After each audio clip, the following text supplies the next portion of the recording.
Hey everyone, how's it going? It's JP here with meatsfabcustoms again. We're gonna mix things up a little bit here, and we're going to. I got a set of frame rails to weld up, and I'm gonna take you through welding up a set of Switchblade frame rails here on what it takes to weld a set up, and sort of the prep and everything, and then TIG welding them all together. So, you know, if anyone wants to order a kit, they sort of know what they're getting into beforehand, or a set that I've already welded up. So, anyone who's new here, there they are right there.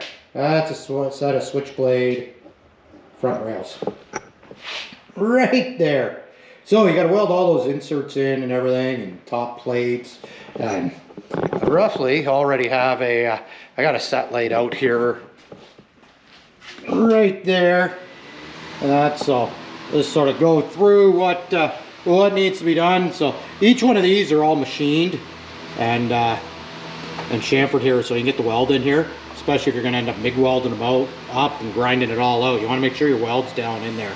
And like you can see on this one here, this here's already been chamfered, so it's still the top's done as well. So when you put your end cap on and you weld in here, you still have weld in there when you grind it off. Also, if you look here, when you do the chamfer, you still have the flat here, so you can bring your piece up in here. So this is all, we'll go through all this on what we do, and then this on how it's done, and then this here will fit into your main rail, is what happens there. But like I said, we'll go through this all step by step. Right now, I need to machine the other inserts here, the round inserts. Need to be all machined up, so I got them all right here. So get to spend some time on the lathe, which yeah, I always like spending time on there. It's kind of relaxing. So you know, you turn the hockey game on, listen to the hockey game. That's right, I'm Canadian, so you're turning the hockey game on the radio because I'm old. On top of that, so yeah, and then just machine these all down so that make sure they're all 2-inch. So then when you weld them all together, you have a nice flat rail. So let's get on. Let's get some machining work done here, and we can carry on. So let's get this going.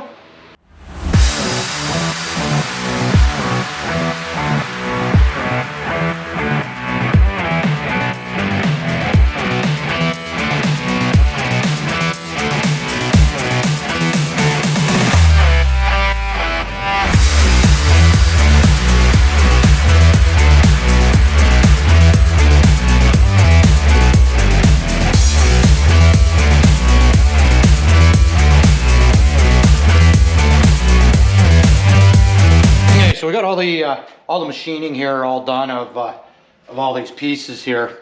So I've machined them all down to 2-inch, put a chamfer on them like I said here, and then so you can get your weld all in there nice. The other thing I've made is these little spacers here. Spacers are made at 1 5/8, so you'll be able to put them in here and then clamp this all up, so you'll be good all the way along. I got them in all the openings, and I don't weld them inside. I just use them for spacers. And the other thing, once you get all these in, once we start welding stuff, if you watch, you got a little bit of movement in these, and you get them a little cocked. So what I'll end up doing here is I'll take a square and I'll run it down as I'm tacking this thing all up. I'll run it down like this in here, so you make sure these are both lined up here. Then we'll tack this all together. And so you don't end up getting this thing so it's all cocked, and then when you go to put your top or bottom plate on, it'll sit on an angle.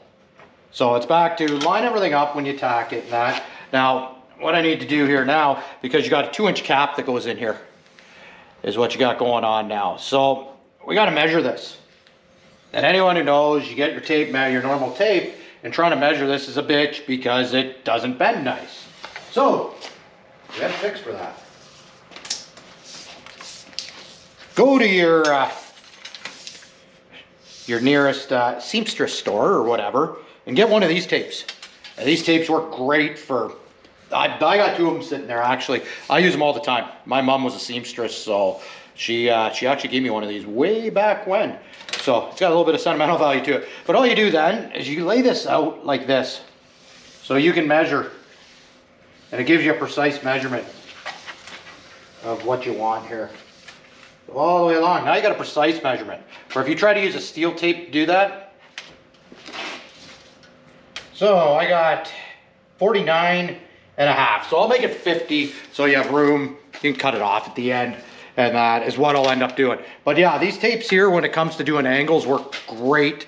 And it's a lot easier than fighting with a steel tape to come around there. So I have one of the, I actually got two of these. I got another one hanging up over there. So even for sheet metal work, when you're trying to measure a fender and trying to find the center of a fender and stuff like that, they work really good, even making transmission tunnels and that. So, but if you don't have one of these, another trick, and that most people have a roll of string or something in there, just grab a roll of string and do exactly what I did with this thing, but do it with a roll of string, and that, cut it off, and then hold it up to your tape, and that'll give you your measurement. So it just makes life easier. So you can do that with tunnels as well and everything if you don't have this, or if you're afraid to walk into like a seamstress store to get one. And that, just use a piece of string, that works as well. So that's a little tech tip for when it comes to measuring stuff like that. Just makes your life easier.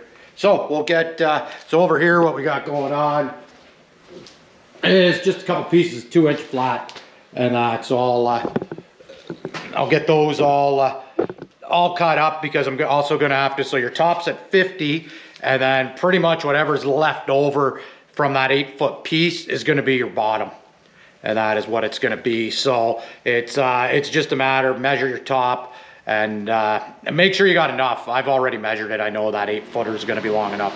So I'll cut 2 off at 50, and then whatever's left over I'll use for the bottom, and we'll pretty well be ready to start cleaning up the plates and start tacking some stuff together here. So let's get some stuff cut.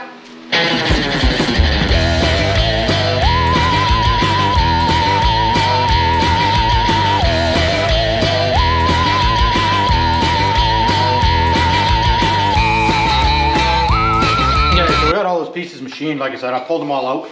Next step here is clean up your rails. If you look here, this here is just mostly from water jetting them to get rust and stuff on them, and your slag and everything. So you get on here with a, like I use like a sanding disc sort of thing. Here, it's 40 grit, and get all that stuff off, especially in here in your edges and all that, and especially if you're TIG welding them. Clean this all off, because it'll contaminate your weld. And even MIG, like the cleaner the better. So I got this all clamped down, and I'll clean these all up so they're all nice and clean, and it lays better welds, and it makes for better welds, and it doesn't give you a contamination. So what I'm going to end up doing is I'll clean these all up. I'll chamfer the edge where your top plate's going. I'll chamfer that, so when you get your weld in there, and like I said before, especially if you're MIG welding, because you're going to grind that weld, and you want to make sure that weld is down in there when you grind it out. You can, instead of going 2-inch, say you go 1 7/8, and that'll actually go probably 1 3/4 or so. So you're just catching the edge and round. The problem I find with that is it's a pain in the ass to wrap it, because you got to put spacers underneath, and it's tough to get that to wrap around. So I find chamfering it better, and that for trying to wrap that around later on, because you can rest it right on this plate to make sure you're all nice and it's not doing the funky kamakita on you all over the place. That's what I find. Everyone does stuff different. You can do it like 1 3/4, so you got that little bit, but I find you're really going to fight with it, because you got to put a piece underneath to hold it up a bit to level it up. But like I said, clean all this up, especially in where you're going to be welding, and that make it all, make it nice, so you don't have a contaminated weld when you're done, because it sucks, especially the TIG. It sucks getting porosity out afterwards, and because you end up having to really open it up and chase it to get the porosity out. So the last thing you want to do, and with a MIG, you really want to make sure you get that down in there. So that's what I'll do right now, is I'll get these all cleaned up. A lot of this job is prep, just prepping everything to get it ready to be welded. But the more time you spend prepping, in the end, the better it looks in the end, which we've gone through that in other videos. It's like building a house. It's like building a house on a sandy foundation. Long and short of it is you can build the most beautiful house you ever want, but the thing's gonna fall down because you got no foundation on it. So, you know, take the time at the beginning and then you're not chasing it at the end, because it's easier to do it now than do it at the end and you're chasing after it. So make your foundation good. So that's what we're gonna do right now.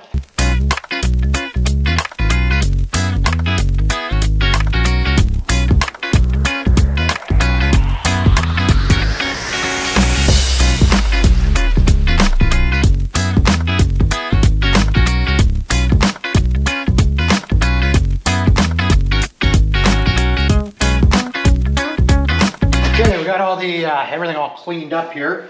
You can see I've started clamping it all up. So what you got to do here, clamp it up, get all these, and then take your square, put it on the top here, and make sure both are touching right there. And especially, and do it in a few spots. And then make sure you're lined up here, because you have so much movement going on that you can actually get these things to sit funny on you. And you won't notice it till later on in life. And for instance, right here, I just noticed this one here sitting up a little bit because it's not touching down here in the bottom. Right there. So just make sure all this, and we're gonna start tacking this all together. So here I'll tack on the inside, inside, inside, tack on the outside here, and then we'll put the end caps on. But like I said, you can see this is all cleaned up. But just take your time lining it all up, and then just start tacking everything together. And yeah, it's just one piece at a time. Don't lay too much heat on these, because you can get these things to kink like a mofo. But if you notice here, this is my my fancy little welding table I have, and I've showed it on other videos. It's just a piece of C-channel that I you know, you run a piece underneath there, clamp it. It's nice because this is a wood bench. So I can put this on here, I can move it and stuff. So this here works really good. I use this thing all the time, actually. It's pretty much on my bench all the time. Just a couple pieces here of, what, 3" by 1.5 as legs. And yeah, so you clamp everything down to it. So it's just a nice little jig, so you don't have to go out and buy an expensive table. So we'll just, we'll get on tacking this all together and carrying on here with this rail.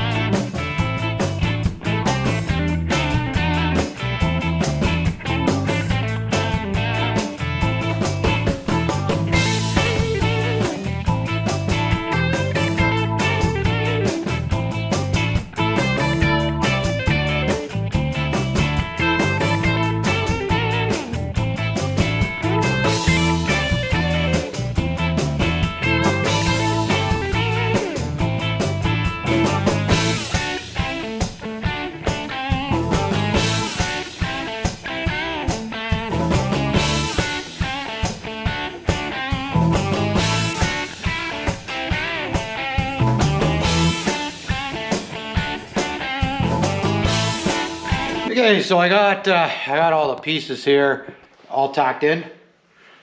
All the round pieces are all tacked in here. So I know this is all at 2" now.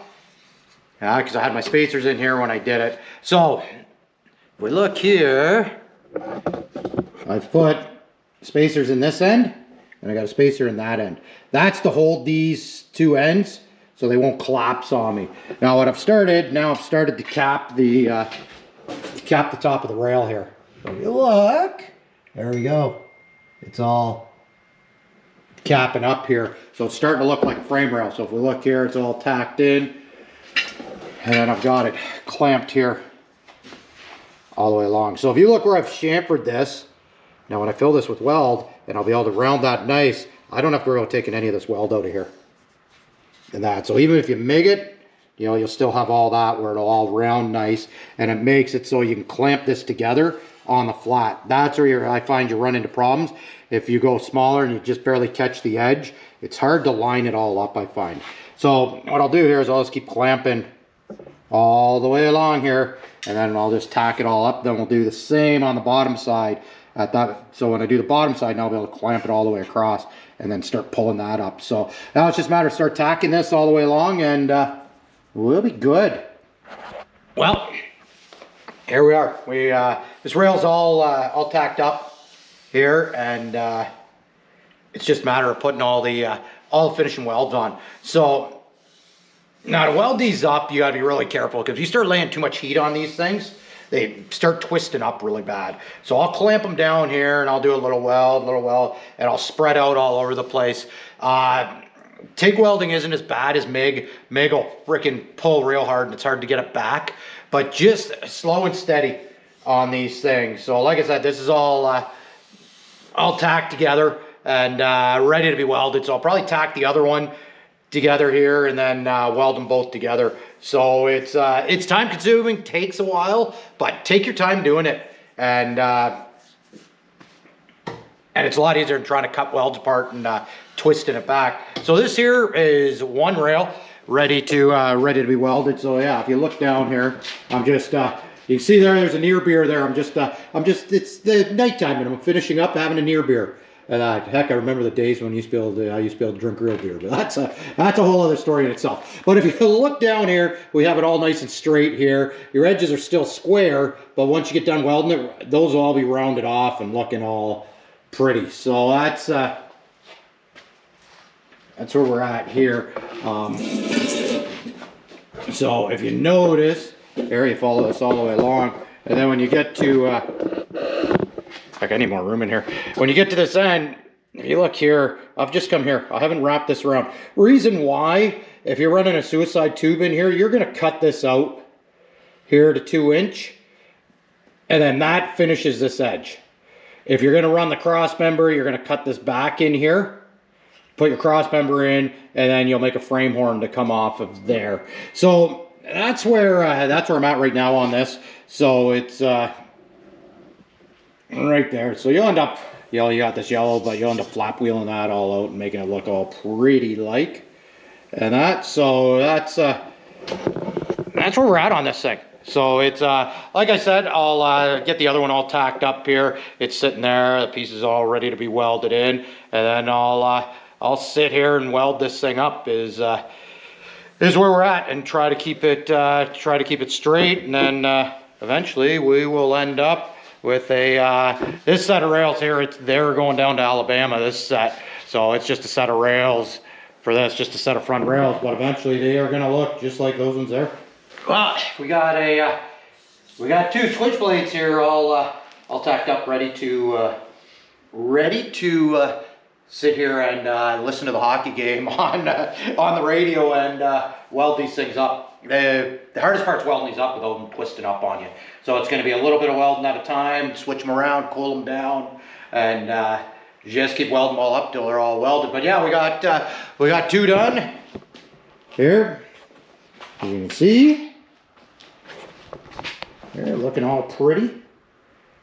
There's what they look like when they're done. There's what they look like all tacked together. So yeah, so now it's just a matter of sitting and welding these things up. So that's where I'm at now. So it's just, like I said, I'll turn the hockey game on the radio, and how Canadian do I sound right now? Turn the hockey game on and listen to it. But that's where we're at right now. So that's what I'm gonna get done. So time to start welding.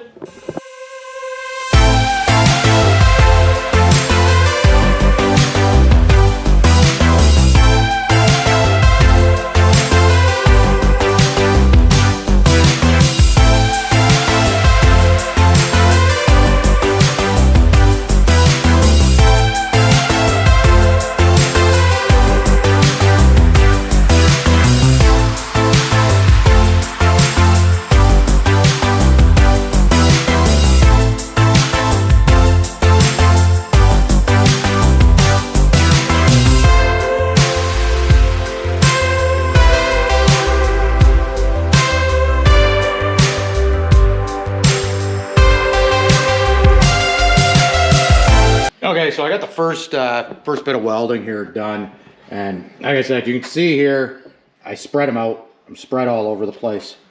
So now, and this is the time-consuming part. You sit, you let this cool. Here, it's clamped, so it can't do the old twisty McGee on you. And because once you get the twisties going, it's hard to get them out. So it's easier. It all takes time, and so like I said, TIG doesn't seem to be as bad as MIG. MIG will do it on you real quick because it's cold weld, and it'll frickin' do it. You can't get it back. So just get clamps and take your time.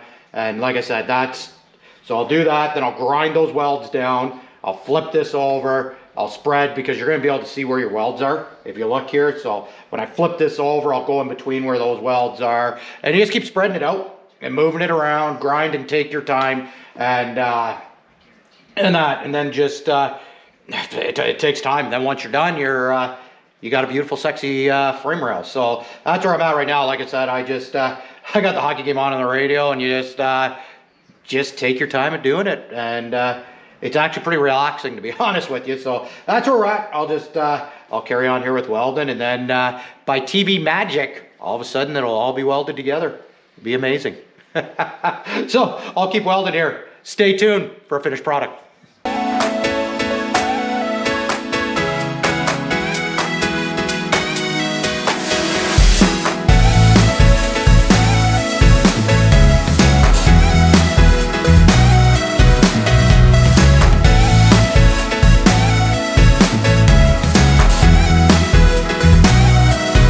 Well, we got one done, all welded up here, and looking kind of sexy here. But there we go. There's a Switchblade front frame rail all welded up. There. So I still got to take in here and get the flap wheel in here, which will clean all that up, and that rounds the edges off. So I'll do both those. To be honest, to be honest with you, I don't have a flap wheel here. I got to go purchase one. That's why it's not done.